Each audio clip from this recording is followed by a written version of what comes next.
am Joe Burchett, team captain of Saul Good Racing. James Witt, first builder. Rick Hoback, new builder. Lon Ziegler, new builder. So we got the van originally from Josh Miller for $125. I had an old dwarf car chassis from a few years prior that I actually built a fence for, and the guy gave me the chassis. And then one day driving down the road, everything clicked. We needed to find a motorcycle engine to put everything together. Jamie and I built the car originally in 6 weeks before the 2017 challenge. And it was riddled with a host of problems. We had push starts. It was the mystery machine, but it was a mystery whether or not it was going to run. We had no clutch. We had no fuel pressure regulator. We had no rear brakes. But we made it through. Next year when it came around, Jamie and I had a whole year to work on it, but we decided to work on it the week before the challenge. Yeah. We were able to fix the clutch, but we weren't able to fix anything else. And new problems reared their head. And so we didn't do well in the 2018 challenge, but we did finish all the events. And in 2019, I enlisted the help of Rick Hoback and Lon Ziegler. I don't know if enlisting's the right word. Yeah. I'm not sure what happened there. I get a phone I roped call. him in. I get a phone call, hey, I hear you're really good at some stuff. Can we team up and go win this thing? And I said, well, I really like the build. I really like the car. I need that car like now. Like it was towards wintertime, like January. I'm like, get it to me now. I can get it sorted out. Maybe April, we'll get it tested. Do a bunch of testing because things always go wrong, break. Like we're just gonna do it the right way, real race car, way. We build race cars. I race real race cars. We're gonna do it the right way. Nope. It didn't. Nope. Didn't get delivered. I'm like, Joe, we got weeks. I gotta get this car, or it will never ever get done. So really, the whole thing got delivered in a bunch. I said, grab every single part, nut, bolt, everything you think might be part of this car, throw it in a tote and bring it. I don't care if it's a scrap, a spare, a broken. I don't care if it's off a Honda Civic that you don't know what it is. Bring it to my shop. Bring the car. And I'll sort through. I'll give you everything back that doesn't belong to this car, but like I need everything because I can't have one part missing because we have no time. And we really started the build of, nothing worked. Like they said, all those things were in the first year that went wrong. The brakes, everything, it came back not running. Fuel, everything was a mess. And we just started sorting through and came up with some designs, and we changed everything. The A-arms, the chassis, we C-notched it. We changed the engine, the way it works. It's turbocharged now. It's got a custom-made manifold and intercoolers and different fuel system, and the brakes work now, and everything started coming together and getting dialed in. And literally at the buzzer, there's just no testing time. We just didn't have enough time to test. Everything worked. So I'm like, it's nothing new. Normally I like to go super prepared and ultra prepared. These guys have all gotten to know me through this process, and they're like, man, he's anal, he wants it done right, and that's the only way he's gonna do it. The shop's always clean, everything's clean, and that's not what Grassroots is, apparently. They threw me into a world where my shop is disgusting right now.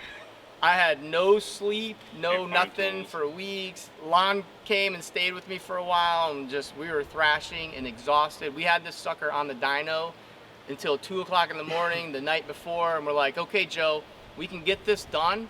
I can get everything running. It made 300 horse on a dyno, which is crazy for this thing. It's like 60 more horsepower than the bikes make because of the intake manifold we designed, the E85 we burn in it, and the way we just did this. But 2 in the morning, we're done. All right, we got some button-up stuff to do. But Joe, we'll finish this car.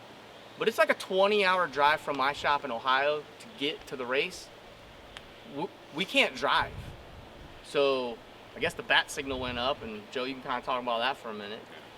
So what I did was I called John Hoops, who's a very good friend of mine, and John has a job which lends him the luxury of being near a computer.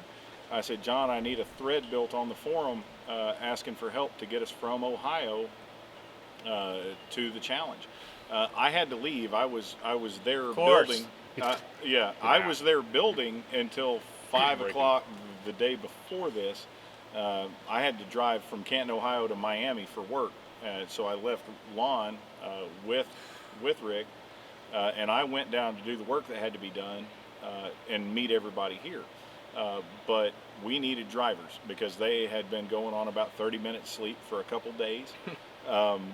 And John Welsh and Jonah, I'm sorry, I don't know Jonah's last name, answered the call. They were 2 hours away from Rick. They were coming to the challenge as spectators, but they turned around and went back to the shop and worked all night to get the shop, to get the car ready, and loaded on the trailer. And then they took the first couple shifts of driving to get it down here. Yeah, so lots of parts piles. originally the chassis was $300, and I equated that to $300 worth of labor by the hour building a fence. The van was $125. We've got the engine for $800. We recouped a little by selling off the original drivetrain out of the van, drivetrain suspension. We sold some original Toyota race parts from the chassis, but then the rest of it, you know, we met up with some really good people along the way that really enjoyed the build, and probably did a little self-sacrifice, donated some parts, let us pick through their parts pile. That really kicked in. We went to some real race shops that I've worked with, and we started picking through junk, and you know, they just got these scrap bins of tubing that they throw out and they don't need anymore. And I'm like, can I go dig in your recycle scrap bin that you're gonna haul off, you know, at some point? And like, yeah, and I made piles of just chunks of steel, chunks of aluminum, metal, you know, sheeting, and tons of tubing. I mean, if you look at that turbo system, it's got a lot of tubing in it, and it's all weird sizes, and we had to dig and cut my hands while I'm digging, and all kinds of crazy stuff to get these piles of stuff that these guys have no use for. And you know, we had some guys help in with their machine shops that, you know, hey, I don't have enough time to build all this stuff myself. Can you guys kick in? And we had some really good guys back home in Ohio that really kicked in. And you know, Mike and Rick, Rick Mike. Siciliano chassis. He was a superstar. He came right to the shop. His wife. So Rick builds dwarf cars. His wife saw it, and she's not impressed by dwarf cars. But when she saw this come in on the van, she walked out and told Rick, "You're working on this." So so Rick decided he was going to be our friend, and was invaluable with his knowledge base. And actually, Rick called it. Rick said, he told us "That's going to be your part that fails." And we're like, "Oh, come on, it's going to be good." It broke. It broke. So when we got here and ran it, we didn't get any testing time. So it made 3 times the power than it used to make, and some new suspension pieces, and just we changed the geometry a lot. We changed mounting points, and I knew we'd set up the baseline pretty well, but I just really wasn't sure. And for the first run, it really looped. It was making power. It was just, you know, the tires weren't really scrubbed in. Everything was just kind of a mess. And we dialed it in a little bit, made a correction, got much better. And then towards the end, we just stripped all the splines out on the drive shaft coupler that goes to the motorcycle engine, just destroyed it. We tried to make a heroic last-minute fix to fix a little piece that broke, and we destroyed everything. The clutch, housing, the engine's cracked. It's a big mess. The drive shaft screwed up. I mean, we tried to make a heroic single bolt fix, and it destroyed everything. So we're going back to the drawing board. We kind of said, or these guys kind of said, you know, this is our last year to bring that thing. We said we'd bring it for 3 years. They injected me in there, and I'm like, let's see. I mean, we do a lot. I've been to SEMA a bunch of times, and we build, you know, a lot of high-end things. So we've had some split conversations, like, do we go carbon fiber body, do SEMA build, and really make this thing an animal? Maybe we'll bring it back for some exhibition, just to show everybody what it could really do. Are we gonna build another one and clone that thing and make a really cool, like, real build, and then keep that one, you know, grassrootsy? I don't know. We're up in there a little bit, so Rick we'll caught see. The fever. He got the grassroots fever. He likes it. Rick will be back. I can't believe this, but it's awesome. I've been to a lot of events and a lot of, you know, I spent a lot of time with a lot of high-end builds and stuff, and fast race cars, and it's pretty. Rick's This takes me back to my 200 mile an hour club and invitation only races. Yeah, I do a lot of invitation stuff, and this brings me back to my roots when I had zero money, zero talent, zero budget.